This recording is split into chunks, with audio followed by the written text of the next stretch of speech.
Okay, we're back here at Limoncello in downtown Hamilton. This is Good Friday. Hope you've had a good Easter too. By the time you see this, it will be long past that and into more springier conditions. And we have with us today Kim behind the camera. We have Samantha here and her boyfriend just happens to be Brian Melo, who's in town, and we don't see him too often, so we had to say, we got to talk to you because you're a Nashville guy now, but you're not wearing a cowboy hat. I don't see any cowboy boots on. So we're going to talk about that. And in the last chapter, in case you didn't see the last part of this interview, the first part, we talked a bit about Canadian Idol, what it meant. It certainly didn't open the big doors to fame and fortune, but it did give him an opportunity to move on to the next level, and he decided he wanted to do that. And worked in that for a few years because winning Idol was like 9 years ago now. So the next chapter has now started within the last year. Yes. So you decided to get together with some friends who didn't really play the same kind of music you did and say, let's go and down to Nashville, and I can't imagine why you would go to Nashville. So why Nashville? Because that's not your kind of music, really. Well, I mean, I'll kind of backtrack a little bit as far as how the band got together, and everything's really been organic the last 2 years since we've gone to Nashville and done things down there. I met Victoria Bolin, who's the other lead singer in my band, and Andrew Rudd, who plays guitar, and Crystal Vanderkrook, who also plays violin. Met them. We all became friends first, and at first I had them coming in and doing gigs with me for my solo stuff.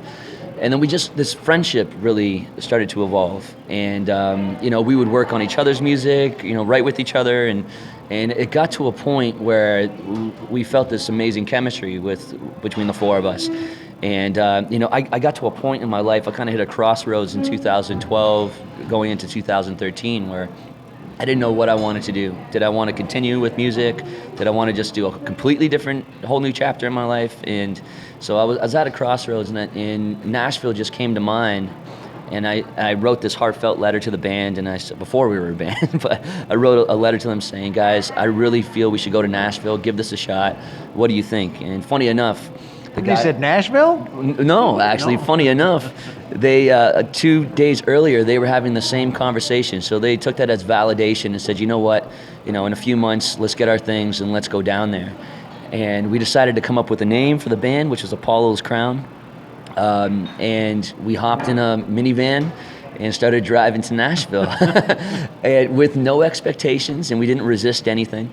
And we got there, and the only thing we said was, we're going to play for anybody that's willing to listen. Okay, so there's the question for a lot of bands, and a lot of people say, okay, you show up to this city, they don't necessarily know you, and you don't know any of these, the people that you need to know. You drive into Nashville. Now what? How did you get some traction? I think you need to focus on what you can control, and the only thing that we knew we could control is playing music, writing songs, performing for people.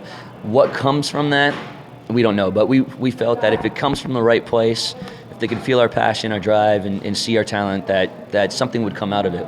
So that's what we did. So first thing we did was we went busking on the streets of Nashville in August, melting in the sun, and people were throwing dollars in our guitar cases, and it was cool. I mean, we were. Keeps you humble. It keeps you so humble, and we didn't care. I mean, there's no like, oh, but I won this, and that's not in my mind. I'm just a musician and an artist, trying to make it like anyone else, And then from there, we started doing some open mics.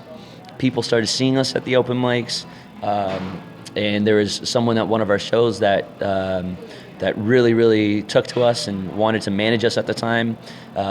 He's not our manager anymore, but he was a champion for those first few stages of getting to Nashville. And through those 8 days on our first trip, so many amazing things happened, and the feedback was so amazing that it gave us enough inspiration to come back for a second trip. So 6 weeks later, we decided to pack a van up again and drive back again. And then we did that the third time and the fourth time, just to, to meet people and to write with people and just to talk to people, see what we can do with this. It got to the point where like, you know what, we should move there. We should, if we're gonna do this, let's do this. And we did the whole visa process, which there's a lot of jumping through hoops for that. And we got our visas just, a few months ago. And we've been living there for almost a year now. now we're in RCA, Studio A, where Elvis Presley, Dolly Parton, Roy Orbison, all this amazing talent and here we are in that same room performing with David Brainerd, who's our producer. He's a Grammy-nominated producer who worked with Brandy Clark and Jared Neiman, working with us. And it all started from packing our van up, for an 8-day trip, and kind of trusting your gut, not resisting, what could come out of this. And we all felt the energy. We felt there was something that was kind of putting the pieces together, but it took a lot of hard work too. It wasn't just like, let's just go there. And we knew that we had to work and get ourselves out there and do what we had to do to make things happen. And then usually if you can, take that first step, things seem to fall into place if you can kind of open your eyes and see the signs.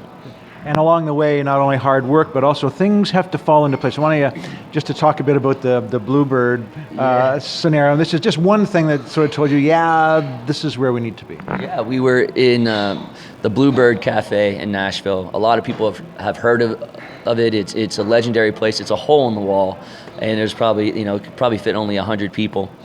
And our first gig in Nashville was this open mic, and we're standing in line with 200 or 300 people waiting to get into the venue, and we put our names in, and basically it's a lottery, and they go and they pick your name, and if you're within the first 35 people, you get to perform. We were number 34. so we just made it on, and then through that is how we met our manager. He was standing in the crowd. And funny enough, there was a couple from Hamilton who noticed me, so that was kind of cool. Knowing that there was some people from my hometown was comforting. But to see this, this person, our first gig, saying we're Apollo's Crown, and this guy looking at us saying you got something, and we just started writing songs. We weren't even really officially a band yet. We left Nashville as a band. We went in as friends. So that was the interesting thing. So there was a lot of signs, enough saying like go for it. You have Andrew Rudd, who's in my band. I mean, he's from Sydney, Australia, and he left his family and his friends 10, 11 years ago to come here and chase his dream. Victoria Boland's been doing it since she was since she could talk. She's been performing. Crystal's been in orchestras since she was a kid. All of us have really paid our dues, and the passion that we have for it is incredible. And I think that's the main thing. I think if you have the willpower to take the shots and to move forward and to believe in what you're doing, that after a while, the universe usually can reward you for your bravery, and that seems to be happening for us now. Okay, you're heading back to Nashville as we speak tomorrow, or Sunday rather, and you'll be there till May. What happens in that time between now and May? Well, we just finished the tracking for our debut album at RCA, and now it's all the overdubs. So we're putting in, the guitars and the violins and really I guess where the album is right now, it's like this big, beautiful block of like marble, and now it's just time to shape it and make a beautiful sculpture out of it. So we're gonna start doing mixes and mastering and hoping I'd say by the summer at some point we'll actually have something done. We don't have a release date, but the product will be done by the summer at some point. Okay. Now, how can people follow you? Right now, a lot of things have been under wraps, but once this project is done, you're going to be able to follow us on any Apollo's Crown social media site like Facebook and Twitter and Instagram, and we also have our website, apolloscrown.com, where you can subscribe right now and at least put your name in, so any news coming up or any release dates, things like that, we'll be able to share with our fan base there. But once we have our ducks in a row with the products and stuff, we're going to do a big launch with all our social media all at once. But I mean, we've been videotaping our journey since the beginning, so we have hours and hours of footage that we're excited to share with people when the time's right. So a little bit more patience, but we'll be getting there soon. All right, Samantha, you wanted to say something here. Just move in just a little bit. You wanted to say something. Long-suffering Samantha, who gets to see her guy a few days every once in a while. Yeah, we make it. No, I was just going to say that you also have Apollo's Crown has a few gigs lined up as well from now until May. So you're going to be in Alabama. Yeah. And I was just going to share that information with you because you're talking about what they have planned in the next coming months. So, yeah. Well, thank you both for taking your time. I know it's your dad's birthday today, too, so you got to get there. It's Good Friday. Hope you have a great Easter weekend. And we'll be watching and get on the websites, get on Instagram, and follow this guy, because he's going to be going places. Not as fast as everybody had hoped, but he's getting there, and that's the main thing. Yeah, thank you. I'm more using like a moped instead of a Ferrari to get there, but we're going forward momentum. Yeah, thank you, man. Thank you so much.